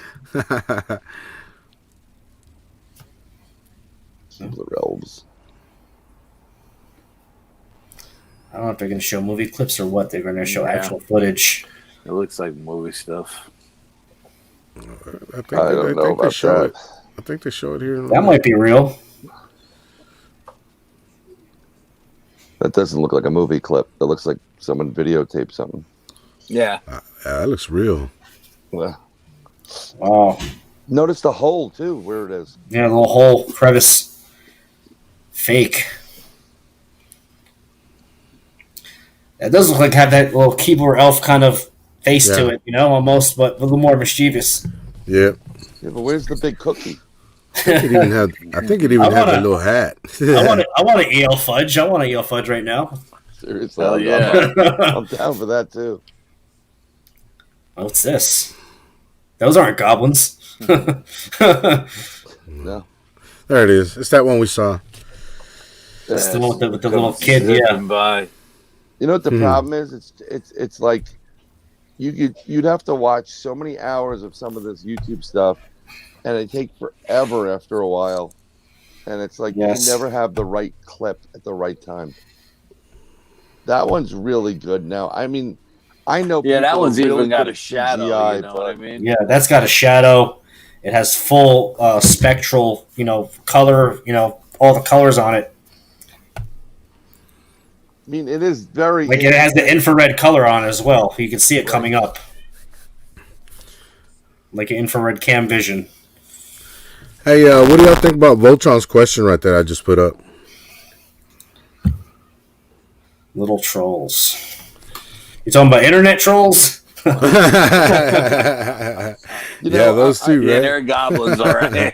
I'm not really partial to Little Trolls music. I kind of like Run DMC and with the troll, you gotta cross the bridge. You gotta answer the riddle. Answer his riddle before you cross his bridge. Yeah. I don't think a Wendigo. Well, those are the giant trolls. Yeah. trolls. Yeah, but I think those are type of within the family though too, right? Because they're mischievous. They got different. Yeah, they're all elementals. You know what I mean? Yeah, they're elementals. They're in and out of our dimensions, in and out of nature. Kind of like that movie. What was it? That movie way back in the 80s, man. They had like spikes. They had like spikes and shit, and they rolled up in a little ball. You're talking about the Dark Crystal. Dark Crystal? No. I'm talking about the 80s, bro. Critters. Oh, Critters, yeah. Critters. Yeah. Well, they were short. They walked. They were bipedal. Gremlins would have been the same thing too. Yeah, Gremlins would have went in there too. Only if you got them wet and fed them after midnight. Then they were mischievous little turds and tried to, start up your tractor and drive it into the house and all that. Yeah. I mean, what I like are the videos where they're doing something else and then someone catches it. Yeah, Someone's in the background. Those are a little bit more believable than. No offense to the one where the baby's on the floor, but right. I mean, CGI is pretty good. They can probably mock that and get it going, but to get someone like this where they're trying to take a picture. You're taking a picture of them and you catch it. You know, that's kind of like the one I took of my daughter. I didn't notice it until I took the shot, and then I went to the camera and I looked at it. I'm like, what the hell is that? And I zoomed in. I'm like, oh my God. So I downloaded it immediately. Yeah, Connor, Critters was red. I thought Critters were aliens that were dropped out of the sky, and they rolled around like dust balls, and they had spikes on their backs. Yeah. They were awesome, dude. I love that movie, Critters. What? I love that movie, Critters. I must have been like maybe 12 years old or something. And I remember I was like this the whole time, like, oh, cool. You know what I mean? It's like... What'd you say, Al? Chupacabras? I said, yeah, they're like little chupacabras, you know? Yeah. Chupacabra's a great little... Not talking about the hairless... what you call the hairless gray, coyote. The coyote wolf. Yeah. Check out that one. Mexican gray wolf and a coyote hybrid. The ones that they the ones from Puerto Rico. Puerto Rican ones from the spikes on their back. Yeah. Here we go. Now we're getting territorial. It's like those Puerto Rican ones, you know. I have one of my friends. One side of her family is from Puerto Rico. The other one side's from the Dominican Republic. Oh, you guys see that one? They can't stand each other. Look. But I think that's one of them kids that grow really, really, really small, like 1 in a million or something. Yeah, see. But look at his face, though, dude. He looks goblinish. That's odd. Yeah. That's really odd. Looks like a mummy almost, like a mummified kid. Yeah. You know what? From Asia. Does it move in the video at all? Because it let does. me tell you something. It does.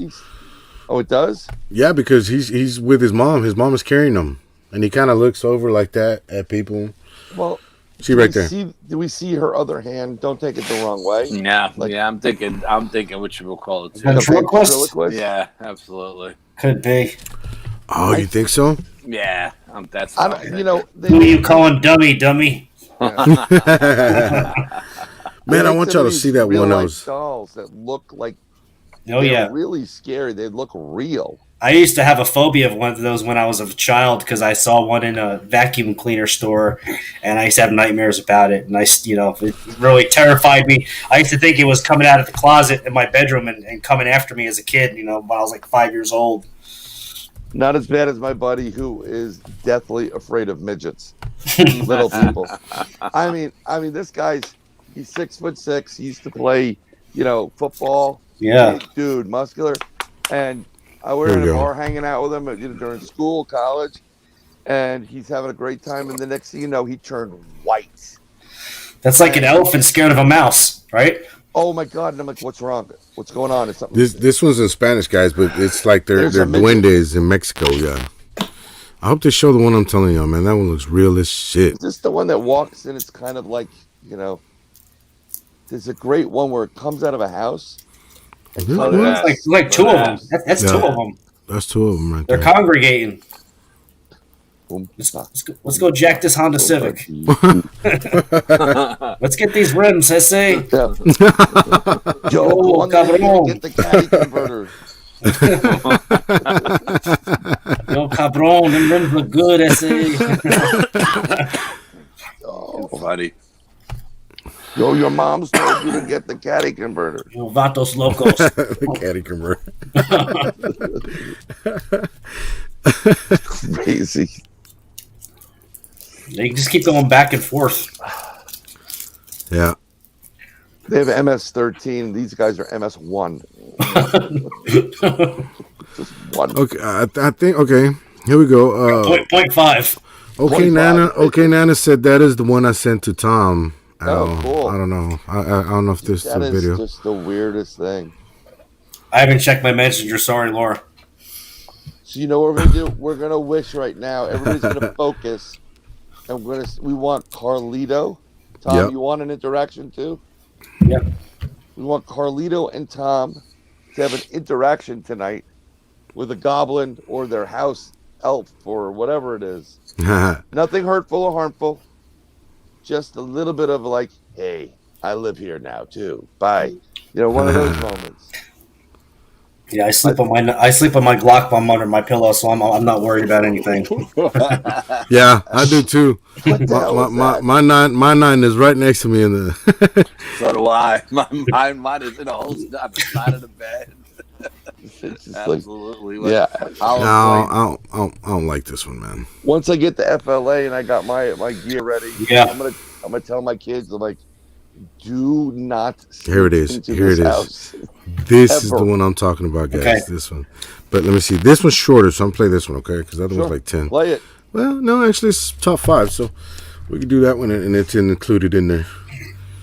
Watch how it comes out from behind the bush. It runs like he was going one way, and then he stops because the kid. Looks like it has a hat on. Looks like it has one of those little troll hats. Hat. Yeah, gnome hat. Yeah, that's a whole different one, but yeah, that one has a hat on. That was in Argentina. That was in Argentina. He's chasing them legs. That's all he's doing. Hell yeah. Yeah. This is that one that runs. Yeah. That's the one that runs behind that kid. It's like the most famous one, I think. Runs behind the kid? Yeah. Remember the one we saw a while ago? Oh, it runs out from a room to another part of the. Yeah, the one that has a shadow. Yeah. A little gray one. Nice. Looks like a little, rake or something. The one in the kitchen. On the floor. Yeah, there you go. Yeah.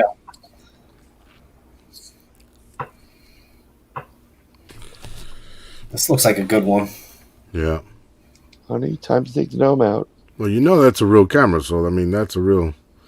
Yeah, that's a phone camera too. Yeah. What I mean? Yeah. Funny how they're shooting by the trees, so it's always like near tree interaction. Yeah. Probably peeking behind the tree. Most people picnic underneath trees for the shade and the cool. You know what I mean? Yep. Kids are always playing underneath the trees. Whether they're throwing a football or a soccer ball or whatever, kickball or something. Oh my God! A gnome took Carlito. Uh-oh. See, you wish for it. Now you wish for interaction. He got his interaction. You're never gonna get him back. That's just the gremlins took his computer. Go just like the sock. He's done. That's okay. The gnome roll. The gnome roll. Does anybody in the chat have any questions for any of the guys right now? Let's see. We got 12 people while we're waiting on Carlito. You guys got anything you want to go? Real quick review. I'm good. I'm just going through lights, LED lights on my light. I like those. Yeah, mine are blue still. I think, or they're bluish green. You got to get you one of these things. They're like, $20 on Amazon. You get your LED strips and you plug them in, and you got any color you want. I got a better one for you. You can get this one, and every time you talk, it could start wiggling and jiggling for you. I like that. They have it's a USB thing. Charges it, does voice, and it does it like through solid colors as well as like non-solid. I'm a light guy. My wife hates me because of it. Because my kids got my disease. Carlito said his laptop ran out of juice because of the videos. But you got to plug that thing in, Carlito. Come back on your phone or something. Who's hosting? I can't even invite you. Who's hosting it? Carlito. Carlito, the leader. That's crazy.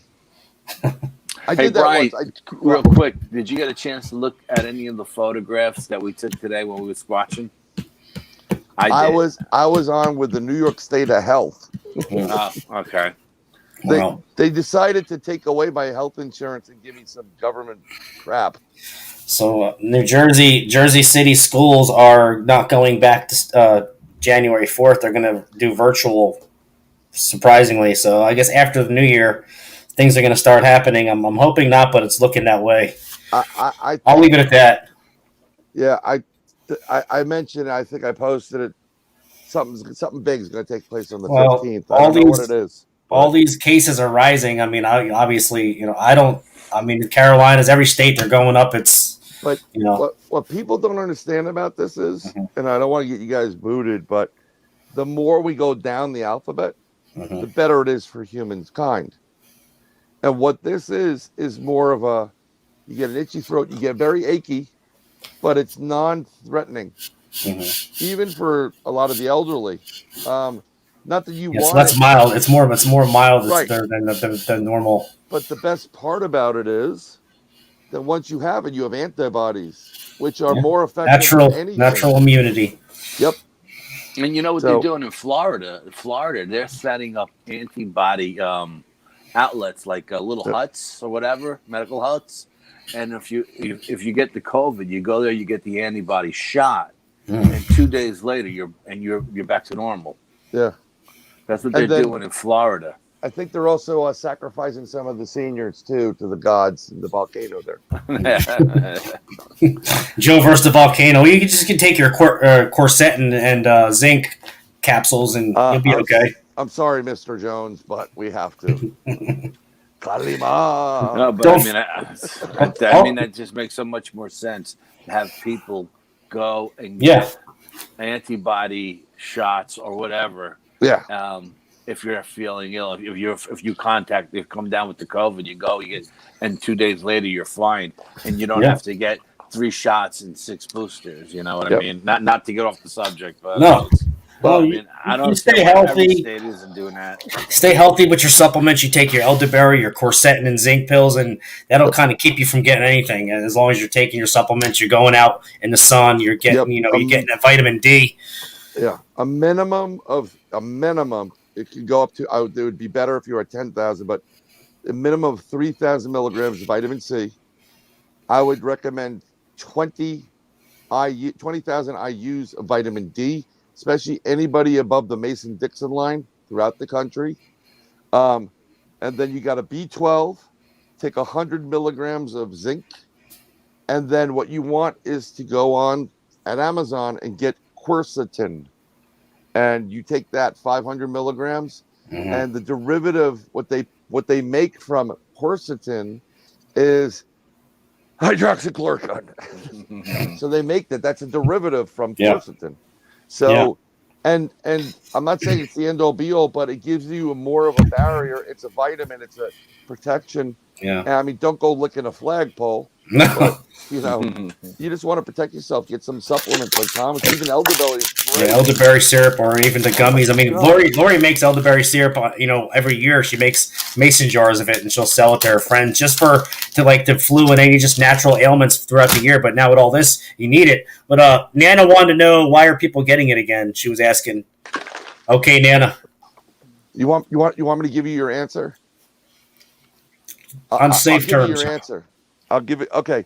So if you've taken what they wanted you to take, you are pretty much destroying your immune system. So you're going to be more susceptible to it than someone who has not done it. And that's just my 2 cents. Quercetin. It's right there. Quercetin. Quercetin.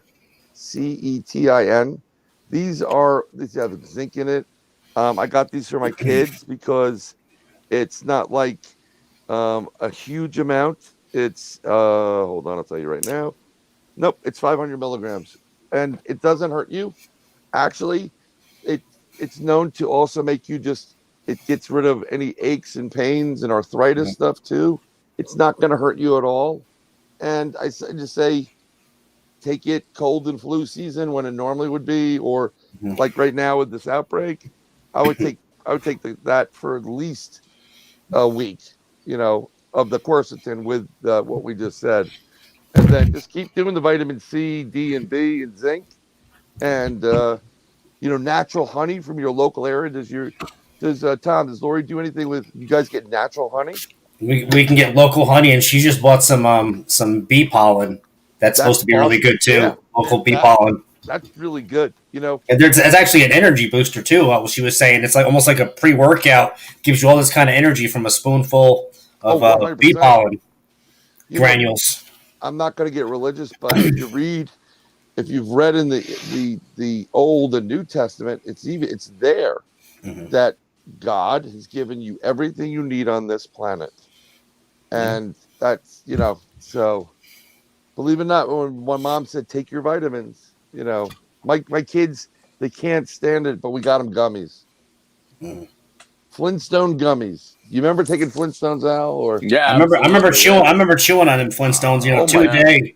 The Yeah. chewables, the chewables. They were great. not. Absolutely. Yeah, now these kids are like, oh, it's disgusting. I'm like, eat it. You You know, don't even know. Yeah. you're going to a petri dish, eat it.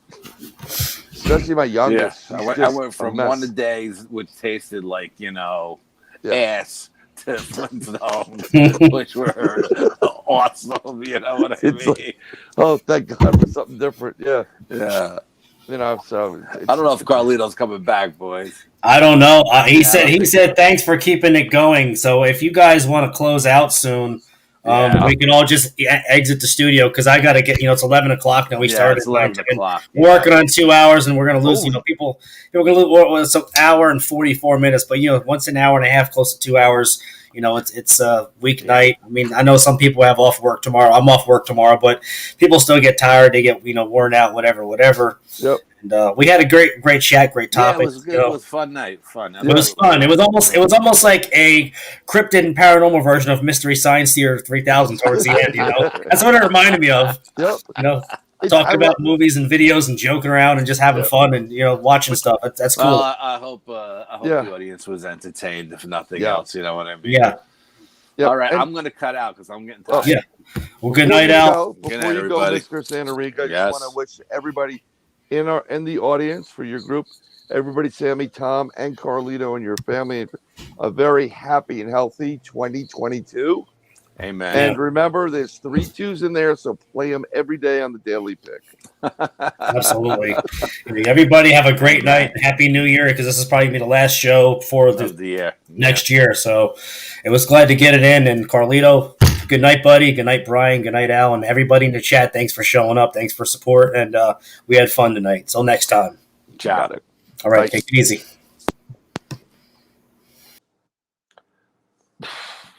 And we're still left. The ones left over in the chat.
Hey guys.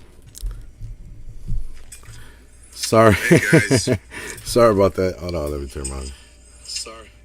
Sorry about that, guys. I was having a little too much fun on my computer, and didn't realize that the power was going down, so it completely drained my battery because of the videos. We were watching the videos on YouTube, and that's why that's why I got taken out, and so I had to like charge it for maybe 5-10 minutes or something like that. And I was hearing everything on my phone, what was going on, and I saw Tom said, well, I guess Carlito's not coming back, and they went ahead and shut it down as far as they were on, which is okay. And thank you. I just wanted to come back because I still had to come in and shut the live anyway. So I want to thank everybody for being here tonight. And yeah, it was a great show. Thank you, Tommy. Thank you, Al, and thank you, Brian.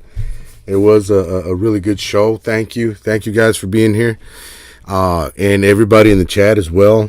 Thank you everybody for showing up. Ruthie Castro. We can say we're almost cousins, Ruthie. We got the same last name. Who else was in there? Okay, Nana, Marquetta, Voltron. Thank you everybody who showed up tonight. Anthony, Aunt Rocks. Who else? Oh, Gypsy Road. Yeah, Gypsy Road. He's another podcaster. Connor Flynn was just with him yesterday, so I invited him to come over tonight, and they did. Connor, thank you, Connor Flynn, for showing up, buddy. I really appreciate that. And Gypsy Road as well, and everybody else. If I forget anybody, sorry. If I forgot to mention anybody's name, I'm sorry. But you know that I really appreciate each and every one of you that came in. And that being said, well, I did want to close out the show tonight with happy New Year, everybody. This is the last show of this year, and it's time to celebrate tomorrow, I guess, right? And 2022 come in, and I hope it's a lot better than 2020 and 2021, man, because wow, those 2 years were crazy. But hopefully everything is better in 2022. And well, I just wanted to thank everybody. Like I said, I want to thank everybody that came out tonight. Thank you all for your support, and have a great New Year. Happy New Year to everybody. Y'all have a great New Year, and thanks for coming out. Yes, family time. Yes, Ruthie. That's pretty much it, guys. I just want to wish everybody the best, in this holidays, and as a New Year resolution, that everybody, I don't know, I guess be kind to each other and loving with your families and your friends, and wish you all the best. Wish you all the best of luck with everything, with your family, with your health, with your financial situation, everything, guys. I wanna wish y'all, and I hope y'all wish the same to me. So yeah, that I just wanted to get that out there before I close this live, and thank you very much. Like I said, I don't get enough. I don't get tired of saying. I can't stress it enough. Thank you everybody for being here. And I hope y'all enjoyed tonight's show with Tom, Al, and Brian, and me. And those guys are pretty funny. They make us laugh with a lot of stuff that they say. And I think we had a good show. I think we had a good time tonight, So I hope you guys did too. All right, well, I'm going to go ahead and close it out, guys, and see y'all next year. All right, see y'all next year. We'll let y'all know whenever I'm not sure right now when I'm gonna do my next show. It'll probably be within 2 weeks, but yeah, I'll let y'all know on my group and everybody else's groups. When I come on next, when I do another live or another show podcast. But yeah, okay. Well, thank you, everybody. Yes, thank you, Marquetta. It was a great show. Yes, thank you. Thank you for being here. You guys made it a great show as well. Well, all right, guys. I'll see y'all next year. Peace out. Y'all be good, man. I'll see y'all later. Thank you, everybody. Thanks again. Bye.